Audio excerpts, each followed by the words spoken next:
Epa, bazen benzaleok, ze modu zaudete. Ikusi duzu ezen olako leku politera etorri garen gaur. Ez dakizuela non gauden.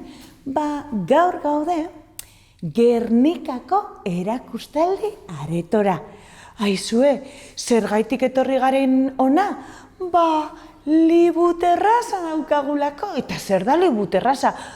Freskoan irakurtzeko. Eta hemen egingo dugu gaurko ipuina. Jakin nahi duzu zein den gaurko ipuina? Gaurko ipuina, txan. Liburuak jaten zituen ume harrigarria.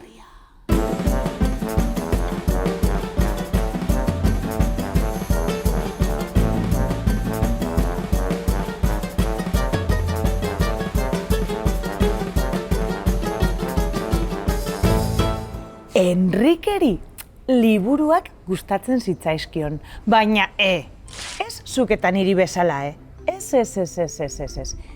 Berak liburuak jan egiten zituen.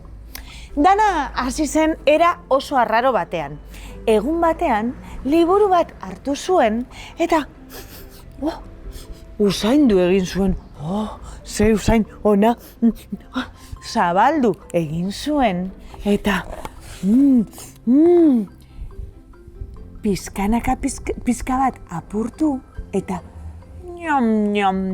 zati bat jan zuen. Hurrengoan hitz bat hartu eta hitza jan zuen. Uste baino gozoago zegoen. Eta orduan esaldi guztia hartu zuen, esaldi osoa hartu eta jan egin zuen. Horren ostean zalantza barik orria apurtu eta orria osorik jan zuen. Pilo bat gustatu zitzaion eta asteazkenerako kapitulo oso bat janda zeukan. Eta hilabete baten, liburua osorik. Handik gutxira oso erraza izan zen. Ze liburuak jaten zituen egunero. Eta badakizue zer zen garrantzitsuena? Liburuak jaten zituen heinean, jakintsuagoa egiten zen. Benetan, behin jan zuen arrainez, berba egiten zuen liburu bat. Eta gero, bazekien zer emon jaten bere arrainari. Denetarik zekien. Ikasi zituen matematikak, ikasi zuen, eskolako irakasleak baino gehiago bebai zekien. Holan jarraitzen bazuen, pentsatzen zuen, izango zala munduko pertsonarik jakintsuena. Eta pozarren zegoen, jakintsuena izango naiz, ze ondo. Eta jarraitzen zuen, liburuak jaten gehien gustatzen zitzaionak, gorriak ziren. Liburu gorriak gozoak ziren. Aizue, baina hainbeste liburu jan zituen, jan eta jan, ze gauzak okertzen ari ziren. Gauetan lotan zegoen bitartean, amets gaiztoak izaten hasi zen. Zenolako amets gaiztoak? Liburuak bera jaten zuten. Eta bera, liburua. Baina goiz altzatzen zenean, liburuak jan nahi zituen, ala eta guztiz ere. Handik gutxira, gero eta okerrago. Zer gertatu zen? Liburu gozoak hartu, zatia jan.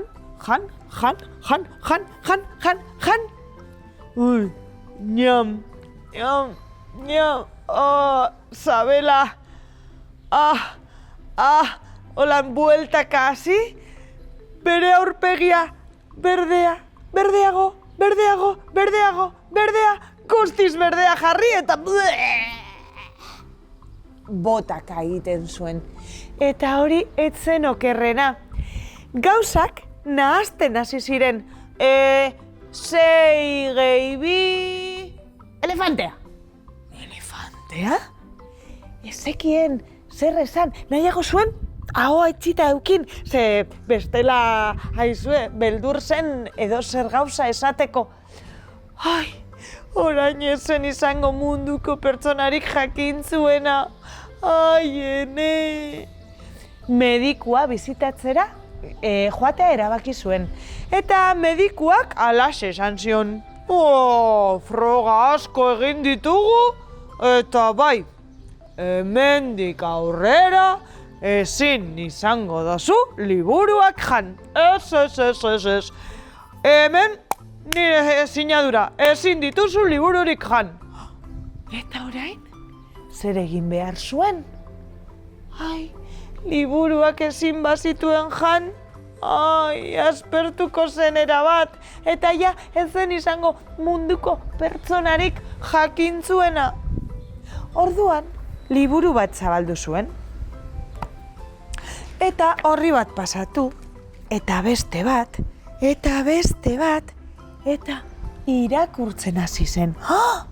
Aizue, eta irakurri, konturatu zen.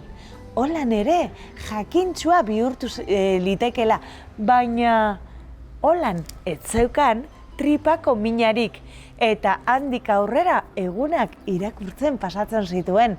Bueno, eta kalera joaten eta gauza asko egiten, baina tartetxo bat zeukanean liburuak irakurtzen zituen, eta handik aurrera ziur nago munduko pertsonarik jakintzuena bihurtu egin zela. Aizue, gustatu zaizue gaurko ipuina? Eta zuek liburuak jaten dituzue? Mesedez, liburuak ez dira jaten, Ez behintzat ez badozue tripako minarik eukin nahi. Zuek irakurri asko eta etorri ona liburutegira, libuterrazara, begira ze ondo gauden, aizetxua, liburuak, ura eta leku polit-polita, lasai, tranquil eta eroso liburuak irakurtzeko. Gaurko ipuina kontatuta, eta badakizue, gure ipuinak entzuteko larunbatero Oizmendi Telebistan 12:00 eta nahi duzuenean buruz dakizue ja. Gure web horrian bazen behin saioan, eta aizue, etorri liburutegira, bilatu zure ipuina eta ez badut kontatu, esan niri eta nik irakurriko dut eta kontatuko dizut. Honi nahi duzu? Ba eginda dago. Aizu eta ni hemen gelditzen naiz, liburu bat irakurtzen. Liburutegi? Ai, guai honetan. Agur!